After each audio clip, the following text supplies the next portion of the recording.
Hey everyone, Alex here, and a different video for you today. So, someone in my comments section decided to try to say I was wrong about why bulking is very good, very good. So, I am going to show the comment or sequence of comments right now. So, we're simply going to go comment by comment. I'm going to analyze this and give my thoughts and my argument. I'm going to read these exactly how he and I wrote these. So, what proof do you have that building in muscle at maintenance, assuming protein and training is the exact same, builds muscle less than bulking? If we went around trusting everyone who had something to share, society would get nowhere. You need to provide proof and evidence behind what you're saying. So this is why science-based and asking for a study every single time someone disagrees with you is very shaky, and I don't like it in this fitness space. And I will tell you why. It's because the studies these people are quoting are very shaky. Most of them, they read the title, abstract, conclusion, and then call it a day. And most of the time, they will search for specific studies that prove their own argument instead of searching for, say, the first one that comes up with the most credible one. Most of these studies are done very shakily. I'll give you an example right now. There was a study done to see what's better, bench press or push-ups for chest growth. And the participants were pretty much all of them were complete newbie lifters who will grow from doing anything. And they were working 60% of the 1 rep max with multiple reps in reserve. Not a very good study, if you ask me. To answer the question, what proof do I have that proves, in fact, that bulking is better? I don't have a study, I don't have any citations or nothing. But you don't have any either. You don't have anything to prove me wrong, I don't have anything to prove you wrong. Because the studies you're going to cite, guarantee, read how they came to that conclusion. Read the body of the study. Read the body of text. You will find it very shaky. Here was my response. It's in the word maintenance. It means you're just maintaining what you have. You're not building anything substantial. I think I used the wrong formula there. I tried just eating at maintenance and stagnated on my bench and pull-ups. When I started bulking again, I started making progress again. No surprise. This was his response.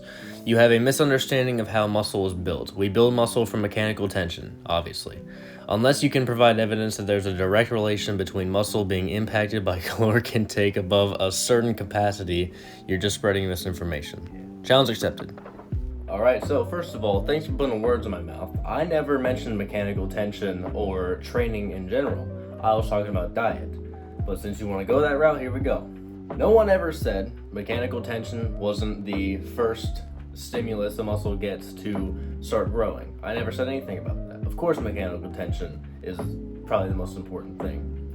However, what does your body use to act on that stimulus and build the muscle? Protein, water, and calories. Since we don't really have any scientific evidence, we can speak purely anecdotally here. And I can speak purely anecdotally. When I ate at maintenance, I tried this for a wave just to see if the main gainers were correct. I ate at maintenance for about 2 months straight. And I can tell you my bench and pull-ups immediately stagnated. I couldn't add reps, I couldn't add weight. Lo and behold, I start bulking into a 300 to 500 calorie surplus once again. I start making progress again. It's really that simple. Like I said in my video, if you want super good videos on why bulking is better, look up Alex Leonidas / Alpha Destiny and Revival Fitness. These two people will explain it so much better than I ever could. Go watch their videos and come back and you'll have a better understanding of this.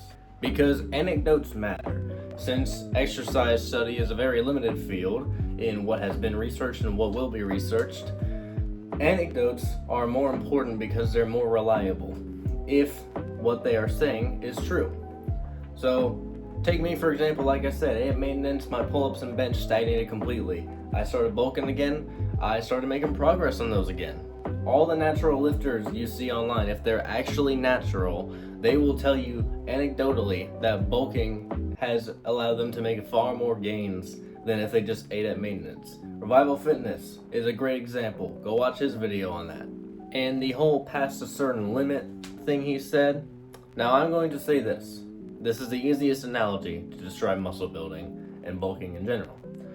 Pretend your body, your muscle mass, is your house. Then pretend calories and protein, mainly calories we're talking about right now, are the bricks and the foundation that you build your house upon. Now, how do you build a bigger house? Let's think about this. How do you build a bigger house? Oh, that's a hard one. Oh, I go. You need more bricks, so you need more calories. You lift the weights. You get the mechanical tension. You get the stimulus. Then your body recovers. What does it use to build the muscle? Calories, water, and protein. Having more calories, water, and protein is not a downside. In fact, it's a huge upside because your body has more to work with. Essentially, bulking in a surplus, say a 300 to 500 calorie surplus, is a buffer, since you can't track calories to a T. It's a buffer to know that your body, real scientific, your body is in the most anabolic environment to build muscle, to build big body muscle. I want to leave off with this, and this is why, barring videos like this, I will always stick more towards the bro lane, because it's more simple. Every high-level athlete, even amateur-level athlete, even the high school and college football team understands this, because their coach tells them to and their coach is correct.